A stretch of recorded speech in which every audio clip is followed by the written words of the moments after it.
This happened when I was around 12 years old. My mom took my siblings and I to visit her mom in her hometown in Mexico during our summer break. As soon as we got there, we were told not to wander close to the neighbor's house. Strange things seemed to be happening there. Apparently, the 16-year that lived across the street was possessed. My grandmother actually used the phrase, "has the devil in her." It started with the girl, don't remember her name, hearing somebody whisper. Then she claimed she was able to hear footsteps that followed her everywhere. She stopped eating, sleeping, and every morning would find scratches and bruises all over her body. The priest had been called, and he had blessed the house several times, but it didn't seem to stop. Her parents had to send their other children to stay with grandparents because they were too scared to stay in the house with her, as she was beginning to have violent manic episodes. Some people in town said that when they walked by that house they felt uneasy, and some even claimed they saw shadows and heard strange noises. My cousins were scared to walk by there and would rather go the opposite way and walk around the block just to get to a store that was 2 houses down from that house.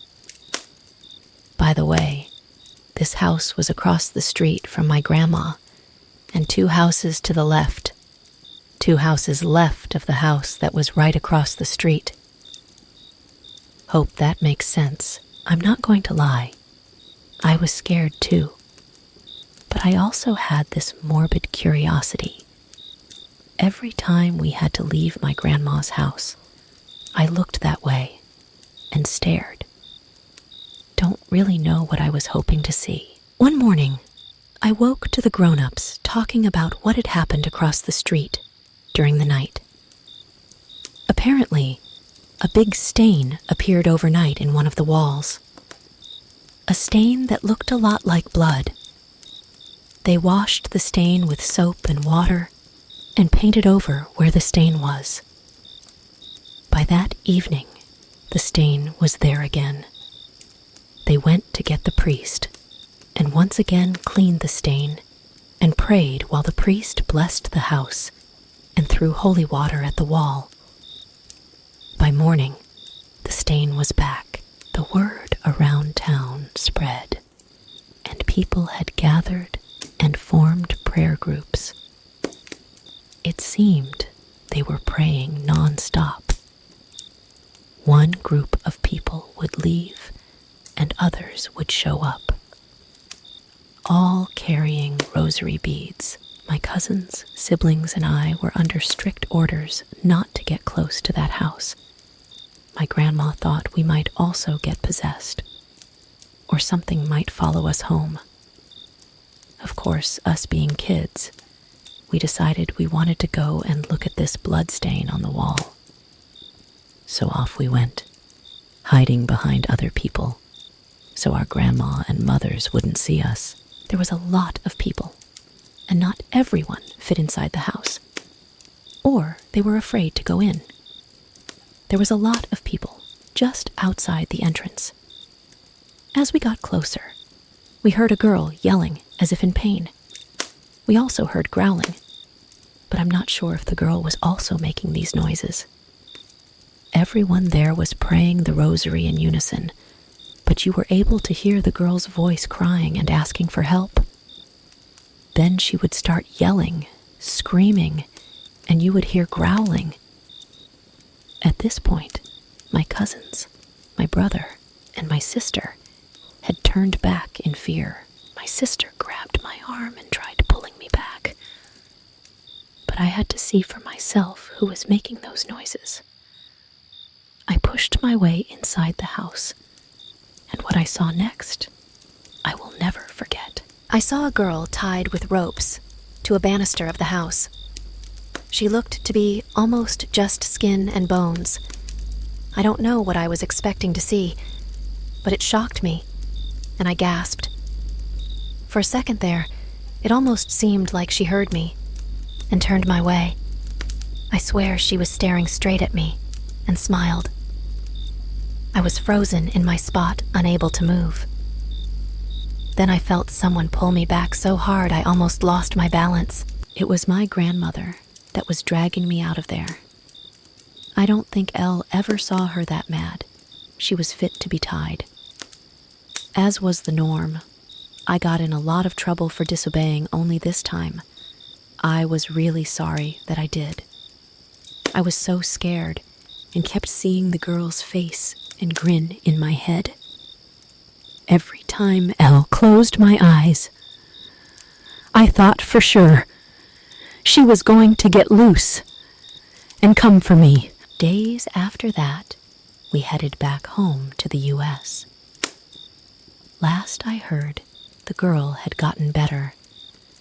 No one is sure if the priest coming over and blessing the house every day, or the town folk praying non-stop, is what helped her.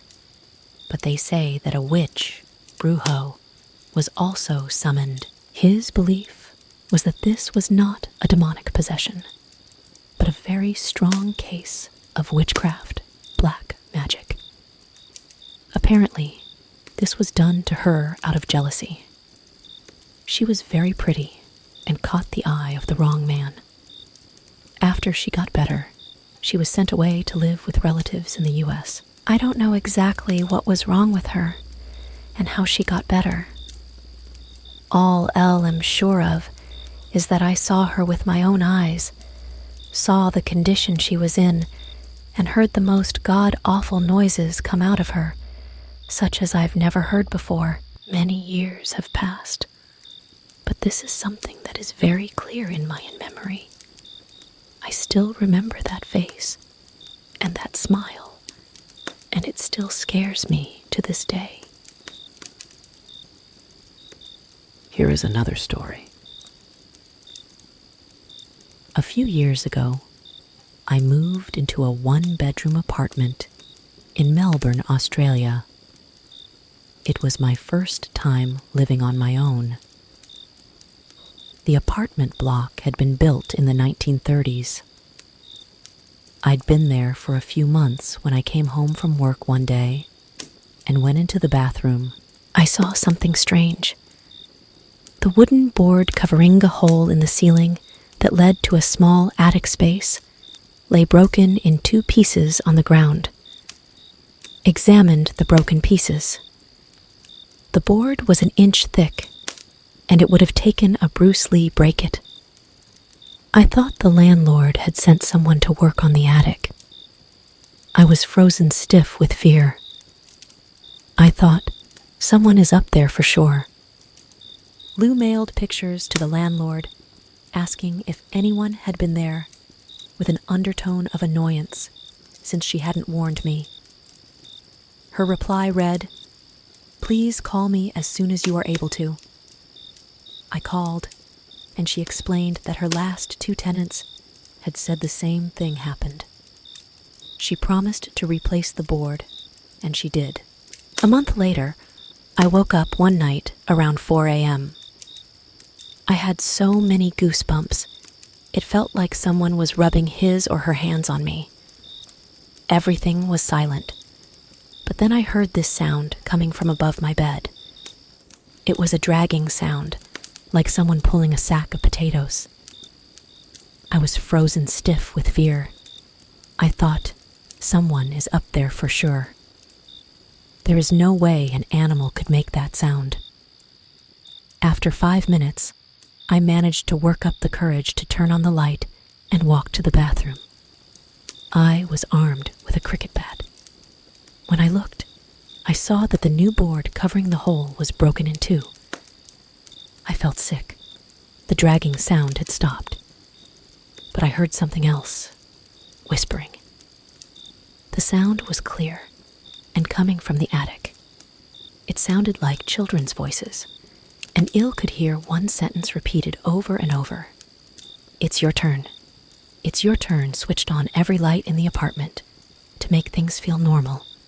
It was 5 a.m., and dark outside. I watched TV to try to unwind. Then a fuse blew.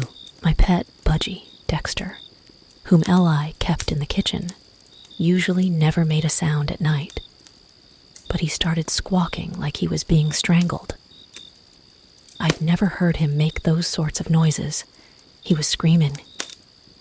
I grabbed my car keys, ran out, sat in my car, and waited there until the sun came up. When I saw people walking their dogs, this comforted me enough to go back in. The front door was open, but I thought I hadn't closed it when I'd run out.